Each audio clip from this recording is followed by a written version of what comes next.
But I have special guests Damien and Chris here to talk about the actual hardware what we saw, namely the Xbox One and the PS4. Since Microsoft Xbox One is green, let's start with that. I don't know. I just wanted something to start with. Hey, I'm trying. We'll start with the Microsoft console. We'll start with the controller. All right. Controller. The thing you use to interact with the Xbox. Tell me about it. That Kinect thing. Yeah, the Kinect. All right. I thought Yeah, I thought you how were the that controller. I personally am not too stoked about the Xbox One controller. I mean, getting my hands on it and getting to use it was fantastic. I loved it. The vibration stuff in there is I thought was pretty cool, but there's something about it which I don't like. Like, it feels like they had a basically perfect controller, and they felt like they needed to change something, and they changed too much. Like, it's all angular on the corners. The LB and RB buttons, they have that tacky little click feeling still, but it's much larger, so it's really noticeable. And that super glossy plastic on them just feels really bad. I mean, the sticks feel wonderful. They feel really good, but they've been made slightly smaller as well. I don't know why they would have done that, because they were pretty good before. Maybe it's more durable or something. But yeah, no, the actual relief panel on the sticks feels really nice. So the buttons feel really nice. Yeah, I just feel like they changed a bit too much. No. What about you, David?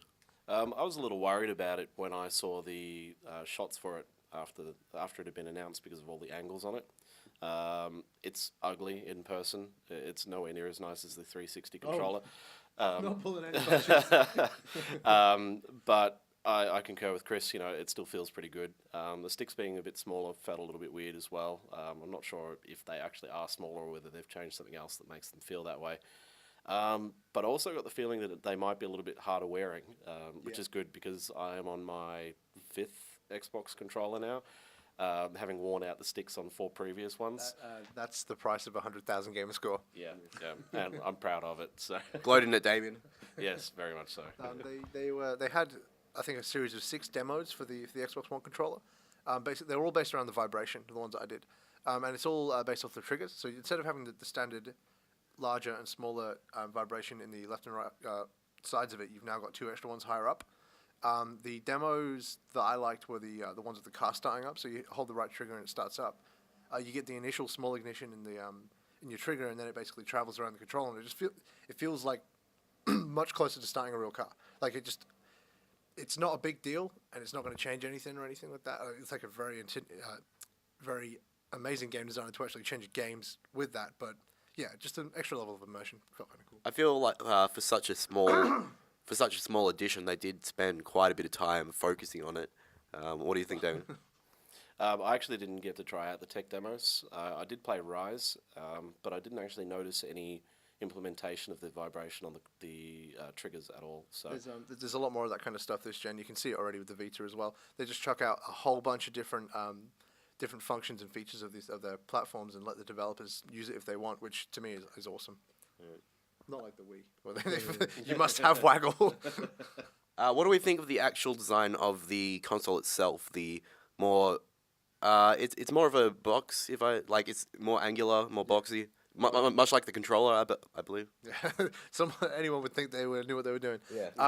No, both of the consoles look very similar. Like, they've got that super harsh angles, like loads of vents, all that kind of stuff. The industrial style design. Design goes in like cycles anyway, so it's just back to what people liked 20 years ago. Do you like the new look? If you'd asked me 4 days ago, I would have said no. Seeing pictures of it, I thought, oh God, what have they decided to do? But seeing it in person, it's actually a very nice piece of hardware. Yeah. The two-tone that I think I badmouthed on the last podcast that we did actually looks pretty damn good. Yeah, it was a drastic difference from actually seeing it in person. Like, they had it in these awesome light booths. There's some pictures of it on our Facebook page. Plug. Yeah. Facebook.com/ww. I don't even know anymore. Worldwide Gaming. Worldwide Gaming AU. Get it right. I can't do it. Why are we But yeah, no. I'm the pretty boy. Seeing it in real life, I don't know about that. Seeing it in real life was they looked really nice. Like, the kind of thing that I would just love to just see a lot of. Like, in 10 years' time, you're just gonna be another piece of plastic on your cupboard. But yeah, it looks really nice. Yeah. One thing I do want to comment on was the Microsoft's booth overall was pretty poorly laid out. It seemed to be like choke point after choke point. You know, there'd be something cool to look at and like a 2-foot walkway for people to get past you. So you put your cues right on the area where people need to walk through your booth. I mean, it's kind of smart. People have to stop, but like it's terrible. Just a pain in the eye. You compare it to how great PS4's booth was laid out, and like in PlayStation 4 in the Sony booth, the Sony area. As you were queuing up, there was a giant big screen for you to look up at as you were queuing. So that's where we saw the Batman trailer and the Beyond Two Souls trailer, just coincidentally. Like, that's great. I love that. Some of the best stuff I saw at the show was just waiting in line. And the Dark Sorcerer tech demo from Quantic Dream. We can't explain how good that is. Like, if you haven't seen it, check out the Dark Sorcerer trailer. It's just awesome. Like, basically, it's Quantic Dream showing off how great they are at making people look real. Like, it's so funny. It was as funny as Quantic Dream's Kara demo was disturbing, I think. From what I've heard, that's true. Yep.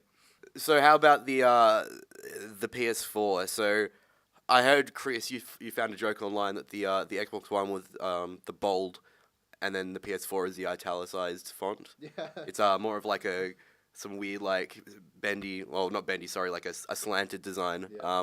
What do you think of it? They are similar enough that you could probably like if they didn't have the logos on them and you just turned up, you wouldn't be able to tell them apart.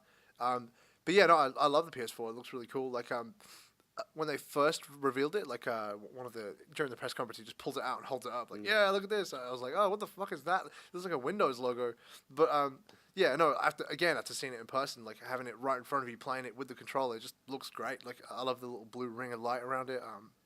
They've gone with that weird kind of split thing, exactly the same thing that Xbox did. Like I don't know whether they're stealing each other's ideas or if it's just design convergence, but I just think it's so weird how these two things have like almost an identical style of like one half glossy, other half matte with vents.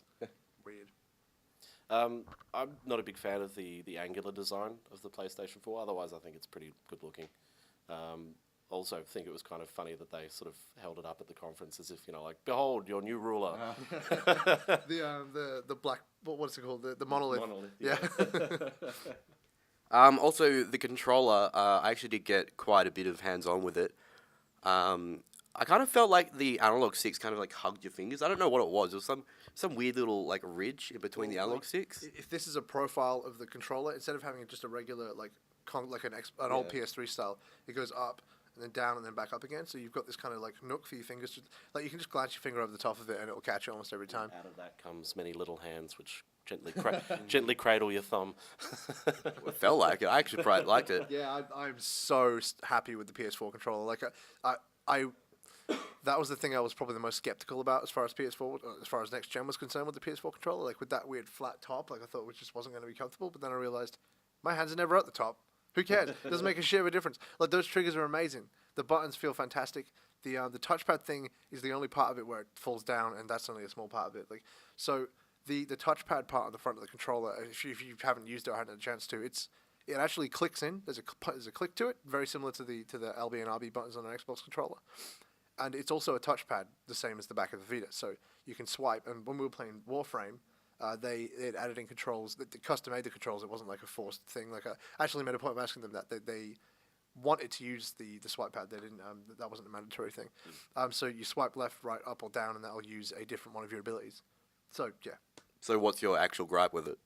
Oh, it just feels. It doesn't feel very solid. Like the click.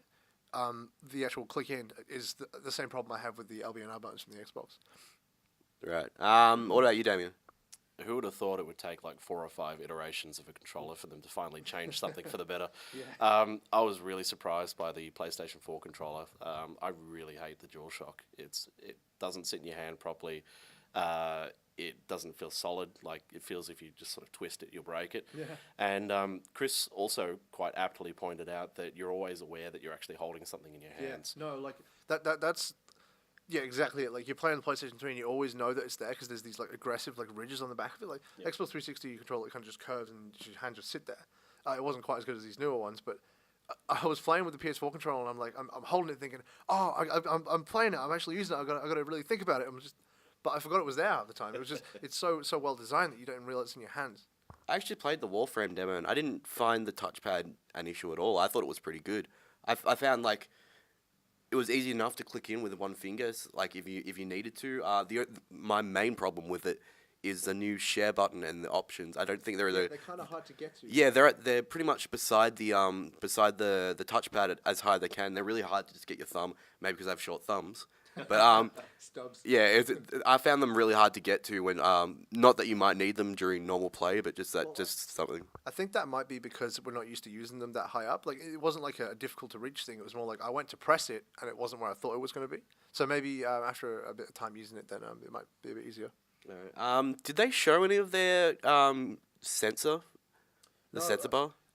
I played a few of the demos and it wasn't on all of them, but on some of them the light bar was lit up on the back. It looked really cool, but I didn't play anything where they actually used it. We didn't see all of it, but I don't think they had it on display.